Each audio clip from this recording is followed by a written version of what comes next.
Back in 94, 95, that I had a car accident, took my leg, and I was feeling really down in the dumps. And that was just the time that the Star Wars re-releases were coming out. A friend of mine that worked with me at Circuit City, he's like, you know, the Star Wars movies are coming out. I've always liked Stormtroopers. We got to talking about it. And the internet hadn't really taken off at that time. But we went out, and sure enough, we were able to find 2 sets of Stormtrooper armor for a god-awful amount of money. But we were so on board with it that we got the armor, went to the re-releases. It was an enormous success, and because my dad was in World War II, and you know, I used to look at his old flight graduation books, and all the pilots lined up in their squadrons, I thought, wouldn't it be cool to come up with a fictional unit with a backstory that would have some zing, the same kind of sizzle that Lucas put in about all the other backstories of characters in Star Wars. And so I said, you know, if you look at the movies, Vader's always storing around, pointing at some stormtroopers and going, follow me. And I think, who are those guys? I mean, maybe there's some Shadow Ops unit. And so I created a backstory and called them the 501st Squad, Vader's Fist. And they do all the nasty work for Vader. And once we posted the pictures, Tom and I, it just took off. We had people from the UK and Japan and Canada and Germany saying, I want to be a part of this. And it just took off from there.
So we get quite a few requests at different comic shops. So we're here at Mile High Comics in Glendale. We've got another event going on, Mile High Comics, Jacob Street Warehouse.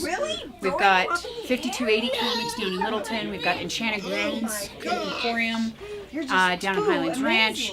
All over the place. There's some down south at Colorado Springs. There's some up north in SRS area in Wyoming. So we're kind of spread out taking care of that today. Very energetic, funny. But every once in a while he does. Yeah, I was curious. I haven't seen him in a long time.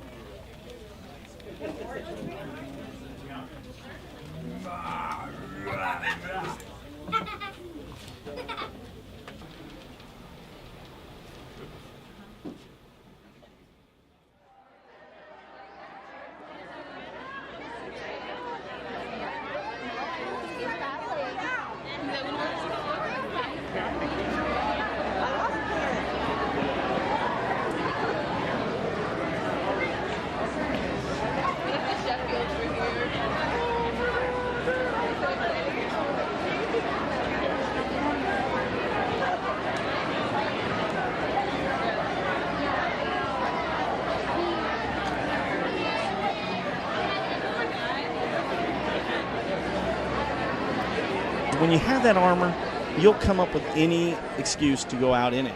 And it was only by chance that we just realized not only are we getting more opportunities to troop and get, some attention for us, but we just felt so good about it. So it started out with Ronald McDonald House and the Candlelighter Fund and the Jimmy Fund, and finally Make-A-Wish got a hold of us, and we've just, the mission statement has always been do something for your local community, and people just get high on that drug, on that feeling of going into a hospital room, seeing a kid, and it's a good thing we have helmets because a lot of times these guys tear up.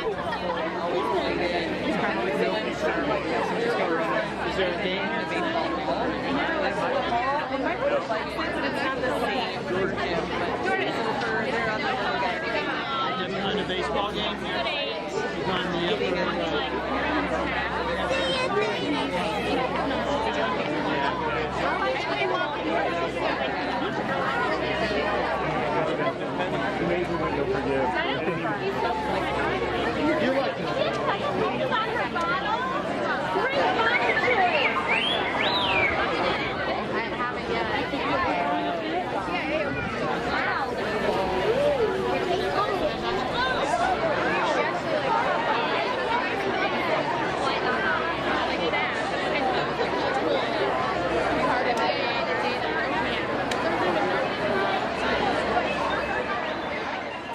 I had 5 minutes with George Lucas at the 2007 Rose Parade when he invited 200 of us out to march with him.